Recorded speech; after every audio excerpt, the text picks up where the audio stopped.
I wanted to start out this morning, but I was driving up here and I think about you and I think about church and I think about what we're all doing here, and I get so filled with really appreciating you.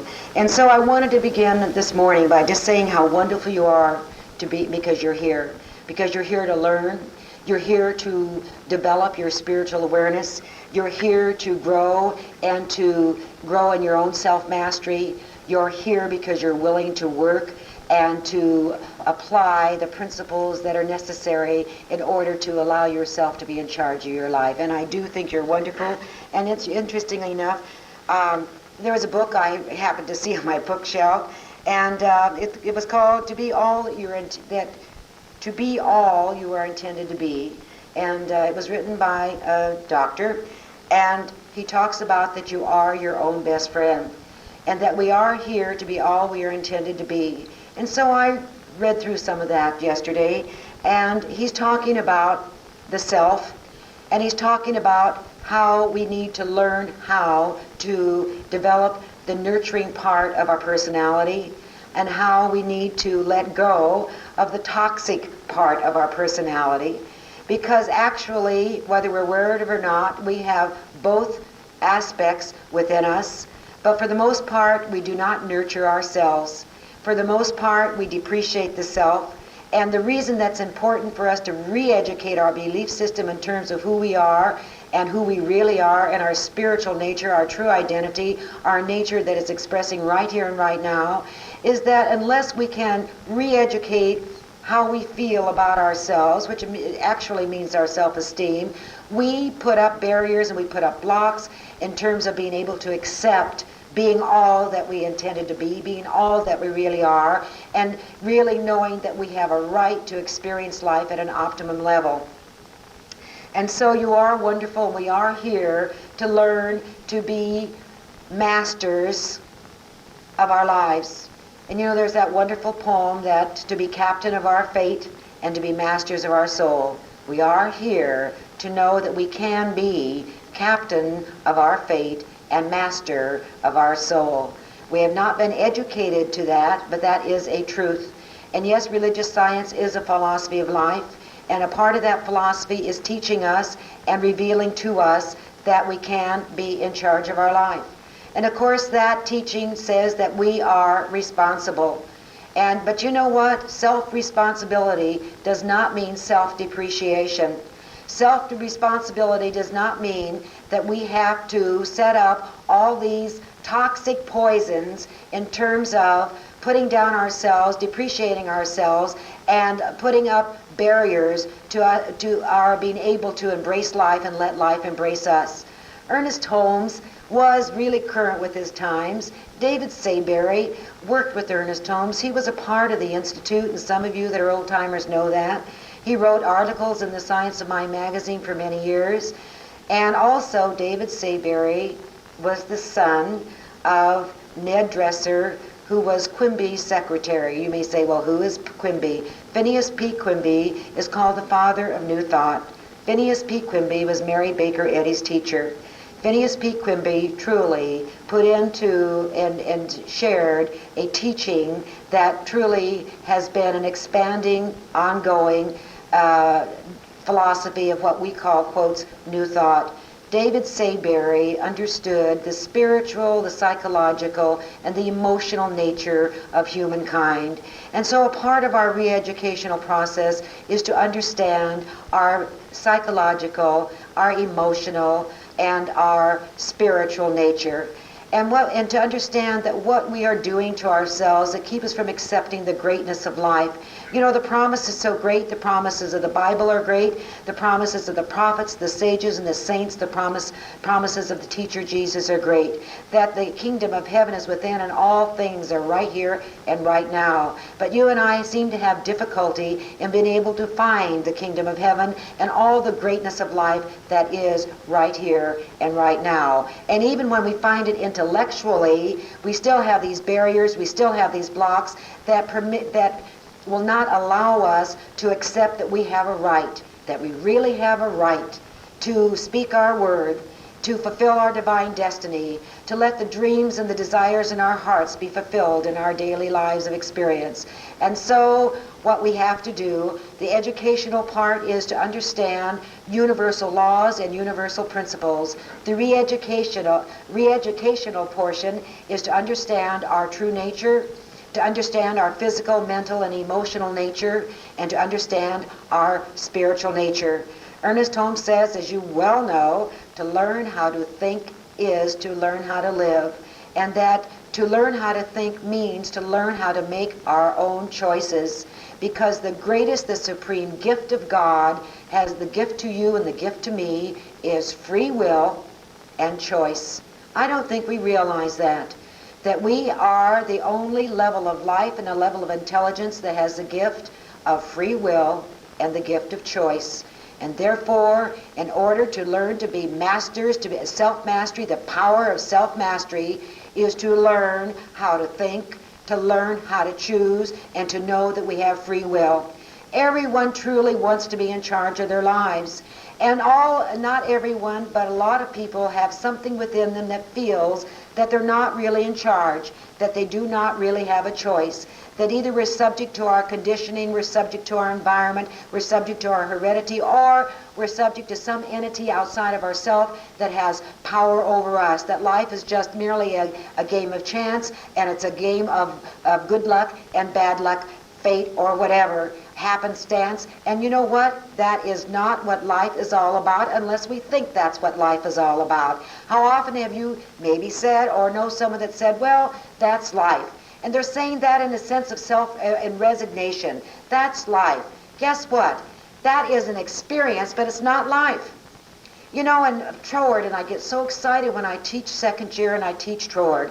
And last week, and Troward just has this legal mind, and he takes the principles of the universe and he lays them down as a case. He presents for us a case that's backed up by science, backed up by principles, and backed up by common sense. Because he understands that we are not going to accept abstract principles, even though we have to do that in part, without at least some reasoning to back up why we should accept that we are spiritual beings living in a spiritual universe, why we should accept that there is nothing but life in this universe, and that we are the highest degree of intelligence expressing as that life force, because we have free will and we have choice. The idea that he was presenting to us in our class this past week, and second year students, please forgive me, but we don't want to keep all those good things a secret, and I just have a need to share it this morning, and because as Troward says, it is so important for us to understand, as quotes what he calls mental scientists. And he means we're spiritual specialists. Do you know that? I feel that I am a spiritual specialist because I use spiritual mind treatment to direct the creative power of the universe that flows through me and responds to me according to my individual direction. That's principle, and that is a natural law of the universe. And therefore, that we need to understand that the lower is subject to the higher. That is a tremendous statement of power. And if once you and I can begin to get a hold of this power, it is so awesome. Troward understood it to its nth degree, right? Okay, whatever. Anyhow, because in the process, as we are going to move through the teachings of Troward, is he going to make us very aware of how sensitive this power is and what a responsibility we have to use it correctly, what a responsibility we have to make our choices, to use our free will, to create our own destiny, to fulfill our purpose, and that purpose is to be the glory of life itself. It's not a dream, it's not a fairy tale, it's not a fantasy. The only way that spirit or God can express us through its creation. And when we can subjectively accept that and believe in that, then we're going to have this self-esteem. We're going to quit feeling that we're inferior and not worthy of the greatest experiences in life.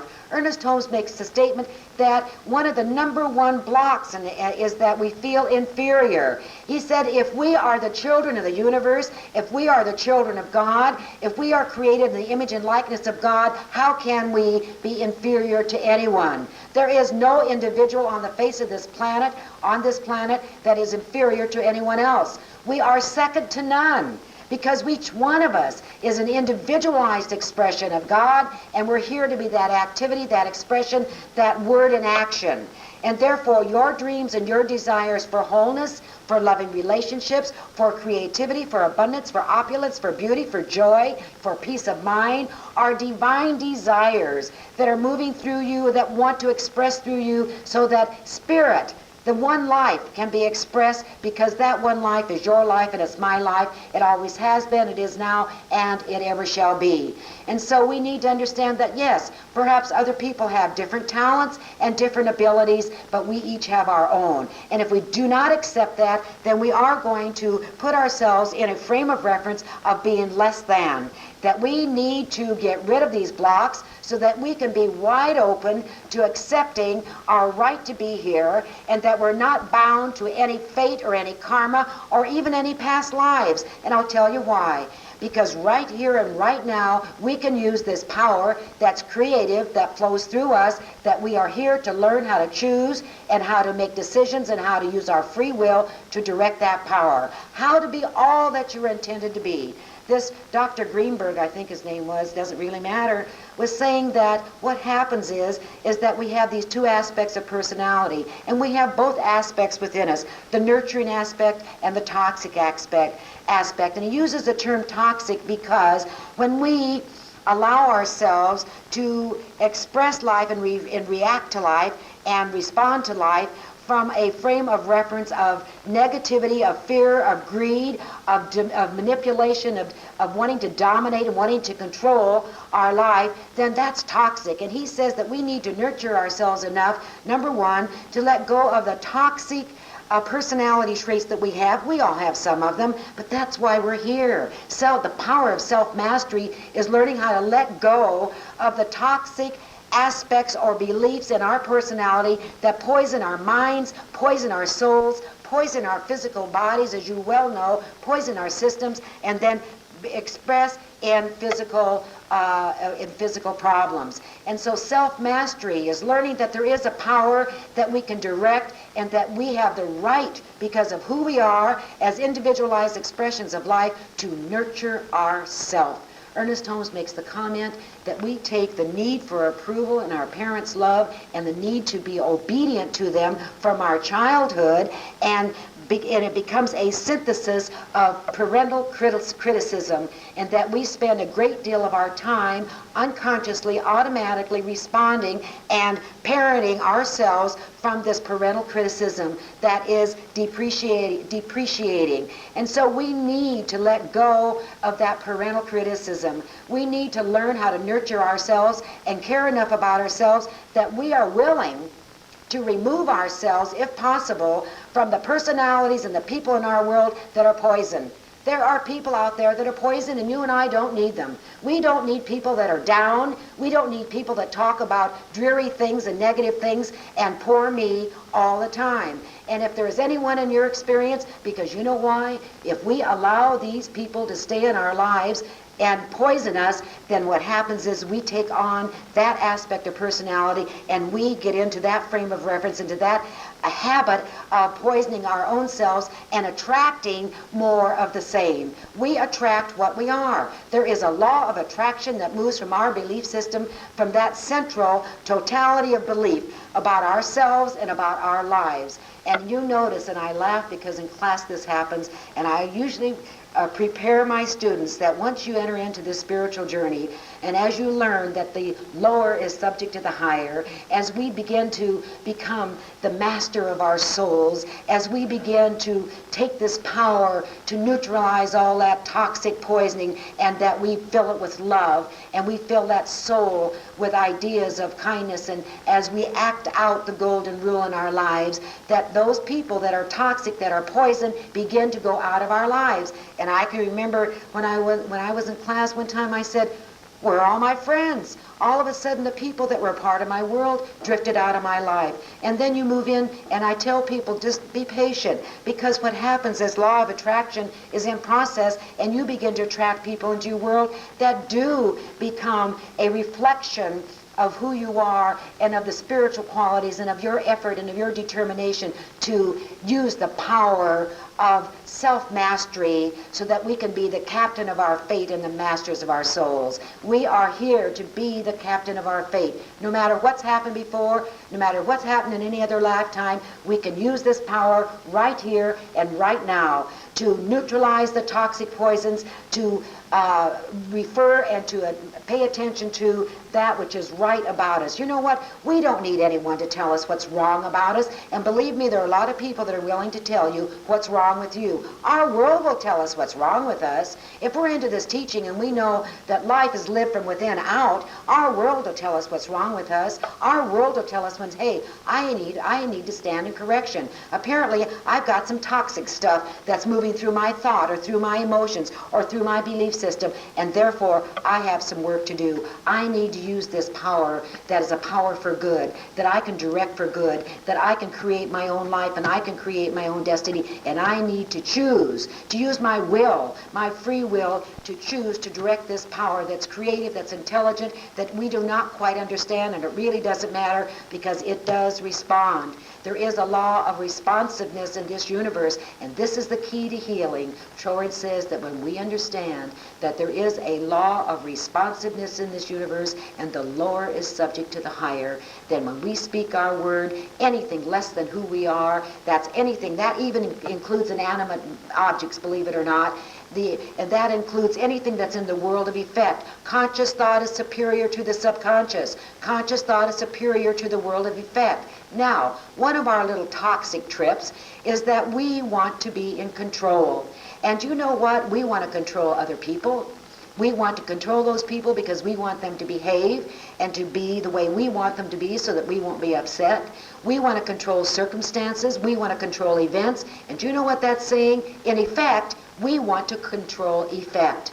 And that's what we spend a lot of our energy and our frustration that poisons us in trying to do. Thought is the only cause. You can control your thought. You can choose your thoughts. You can direct your thought. You have the free will to choose to think what you want to think. You know, one of the reasons, and we were sharing this in class, that, you know, really, I'm going to tell you, I don't usually say this on this platform, but I'm going to say it anyhow. Classwork literally is a matter of life or death. And why is that true? Because it is classwork that pushes us to do the things that we're supposed to do in order for us to evolve our souls so we can be a greater, more dynamic expression of life. Classwork provides an atmosphere and a consciousness of power, of love and support, as each one of us knows that we're all moving through this growth process, that we're all moving through letting go of those belief systems that block our acceptance of the God good and the God greatness and life itself, in terms of that we're unworthy and that we're inferior and that we're guilty. We are not guilty. God has never judged you, and I don't care what anyone says, that no one can tell you that you're guilty, because God doesn't know anything about us except that we are its beloved, we are its expression, and it is holy, it is whole, it is perfect, it is complete, and it's never going to be any different. We may cover it up with our toxic poisoning trip, but it is really, in truth, in essence, it is perfect. Therefore, God doesn't know when you and I make a mistake. God doesn't know that we feel guilty because we wanted our parents' approval and we rebelled, and therefore we did these insignificant, inconsequential little things as kids, and we are now being that critical parent to that self that we are. The number one thing in order to move through a healing process is to forgive yourself and live. We need to know we have to forgive ourselves and know that the only effect and the only punishment was the effect or the experience of whatever that was, and that so much of that was inconsequential, it was silly, it was childish, and it has no impact on who and what we are right here and right now. And so as we can let go of these blocks and these barriers, we need to stand tall so that we can know that right here and right now, my thought is causing to my effect. My thought is causing to my world. And you know, with the great privilege and the great freedom of choice and free will, there is a responsibility that goes with it. But the responsibility is not to feel guilty. It's not to depreciate ourselves. The responsibility is to try to move through this growth process and to do everything that we can possibly do so that we can be all that we are intended to be, and that we need to learn how to be our own best friend. No one is against us. The universe is for us. Who is your enemy? You are, and I am.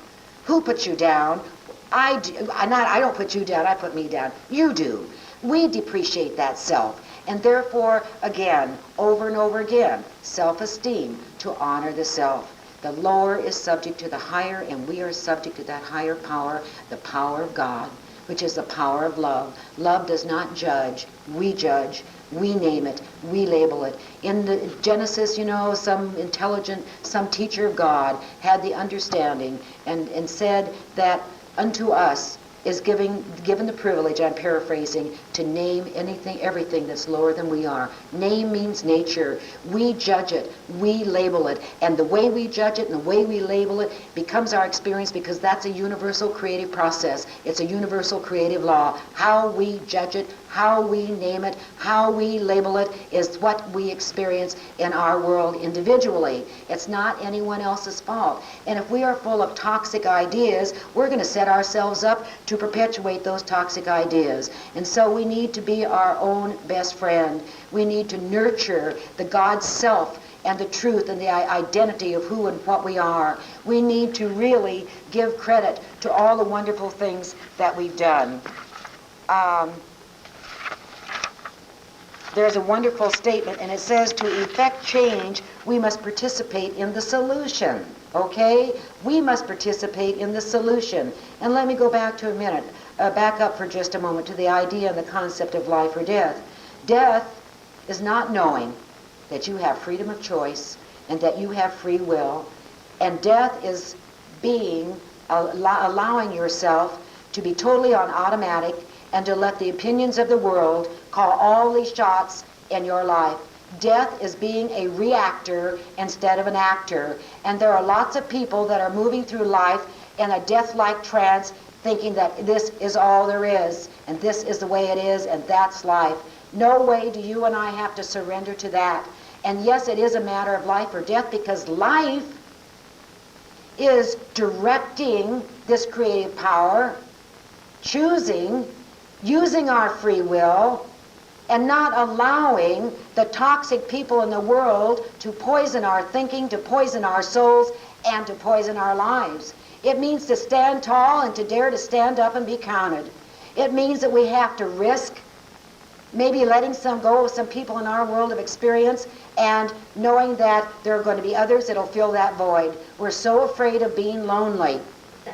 One of the nurturing things is to be able to be in solitude and to really value your own quiet time, to value your own space, to value being alone, so that you can be alone with your thoughts, with your meditations, with your creative thinking, to be able to be alone where you can nurture your soul. That is a nurturing quality and aspect of a healthy personality. People that need to be busy all the time, talking all the time, doing something all the time. You know, some people cannot stand not having noise around them, and the minute they walk into their house, they turn on the TV, and not watching it, they just want that noise in the background. I so love my solitude and my time of quiet, and it's very precious to me, and it should be precious to you. And so we need to know that there is no effect, that to effect change, that we must participate in the solution to evolving our consciousness, to spiritualizing our souls, to be a master of our souls, is to relate to that which is higher than we are, and that is God. That is spirit. That is beauty. That are the attributes and the qualities of the infinite one life, the primal power, the one God. And so we need our solitude so that we can participate in the solution. The solution is to re-educate our souls, our belief system about who and what we are. The solution is to meditate. It is to take classes. It's to be in a support group. It's to be in a group where people nurture each other and support each other, where we become very close, loving friends. Classwork is very special. It's a very special experience. You know what Troward said in our class the other night? He made the statement that the difference is that the uninstructed person does not know that the lower is subject to higher. The uninstructed person does not know that there is a responsiveness in this universe, and that the lower responds to the higher, and that the higher is in charge of the lower. And he says, we do know that. And that is the great key to healing, to being, quotes, a mental scientist, to being, quotes, a spiritual specialist. And that is to specialize our thought streams to be on the side of that which is the nature of God and the nature of ourself. And so, you know what we need to learn to praise ourselves for the qualities that we want to develop, and to be as kind and encouraging to ourselves as we would be to anyone else trying to improve. Are you as kind to yourself as you are to someone else that's trying to improve? Why do you think you need to be perfect? Yes, we need to move in that direction. Yes, we need to move in the direction of correction. The correction is self-forgiveness, to let go of all these ideas and beliefs that the toxic people have laid upon us, and that is that we are less than, that we are inferior, that we are not worthy, that we are sinners, that we are guilty, and that we don't have a right. You have a right. As a child of the universe, you have a right as a child of God. It's true, we have to clean up our emotional gardens, the garden of our soul. We have to weed out those old habits of feelings of self-pity and of resentments and of feelings of hurt and feelings of rejection. We have to weed out that habit of naming and labeling other people and what they're doing and what they're not doing. We have to give up the habit of wanting to control effect. We want to get into the habit of moving from the level of first cause. Thought is the only cause. You and I must get into the habit of using our free will to choose the thoughts that we want to experience as a reflection, as a law of responsiveness, as a law of correspondence in our world of experience. The statement class, those of you here, that I wanted to remember the other night, that the statement Dr. Holmes made to William Hornaday once upon a time when Dr. Hornaday was beginning his career speaking in a theater, and he was very discouraged, and et cetera, and Dr. Hornaday, and so he was, you know, we all need someone to complain to. We need someone to sympathize with us. And, you know, I don't think Ernest Holmes gave much sympathy. He gave lots of empathy, lots of feeling, lots of love, lots of caring. But you know what he said to Bill Hornaday? He said, Bill, can you afford the consequences of your thinking? And I think Bill wanted Dr. Hornaday probably wanted some sympathy and so on. But what he got was a friend that loved him enough to nurture him by saying, can you afford the consequences of your thinking? And I ask you and I ask myself, we need to remind ourselves, can we afford the consequences of our thinking? Thought is the only cause. Let's quit messing around with effect. Let's quit messing around with toxic people. We don't need them. We can praise them, free them, bless them, loose them, and let them go. Let's protect that soul and the quality of that soul. Let's nurture it. Let's nourish it with ideas and concepts of that God of love and the God of joy and the God of wholeness, the God that is already health. Good is my health. I love it. Emma Curtis Hopkins uses the word good in place of the word God sometimes in some of her writings. Do you know why? There is a little thing about saying God is my health. We're just really kind of confused in being able to subjectively accept that. But can you say good is my health? Good is my love. Good is my creativity. Good is my life. Yes, use the word good because that is the truth. There is a power for good. And you and I have the freedom and the free will and the freedom of choice to direct it as we will. And so be as kind and encouraging to yourself as you would be to anyone else trying to improve. That's why I honor you this day, and why I was thinking about all of the would-be here this morning as I drove up to share this time with you, that I honor you because you're trying to improve, and that I do love you and I do care about you and I do join you in the effort, and it is an effort to risk growth and to risk newness and to dare to know that we're wonderful. That's a giant risk, because our parents maybe didn't think we were so wonderful, and we are continuing that critical parent nonsense by feeling that we are not that we are guilty and that we are not worthy of the best that life has to offer. That is not a truth. We are worthy of the best that life has to offer by the very virtue of being who and what we are. If we think that we are this individual person that's only going to have this space of time and that we have no connection to God, to spirit, to eternity, then yes, you're in trouble. But I don't believe that. I know life is an ongoing process, and in terms of dealing with karma, when I set up a new cause, when I want to deal with first cause, pure spirit, that which is the truth about me and what I want to see and envision and be a experience and a part of my world, then am I using the creative law of God to lift myself above the law of averages. I can't get into that right now. Too bad you're not in class. It's a wonderful concept, to being able to be under the higher law, which is cause and effect. Why is that a higher law? It's a higher law because I can choose. I can choose to be the cause unto the effect. I can direct this power that maybe I don't understand, but it's a power of responsiveness, a power of correspondence, and it will correspond to my belief, to my word, and to my direction. The lower is subject to the higher. If we could grasp that, then when you speak your word, when you treat, when you pray, there is a power and intelligence that knows what to do and how to do it, and whatever is less than that is subject to change. But first we have to change our thought.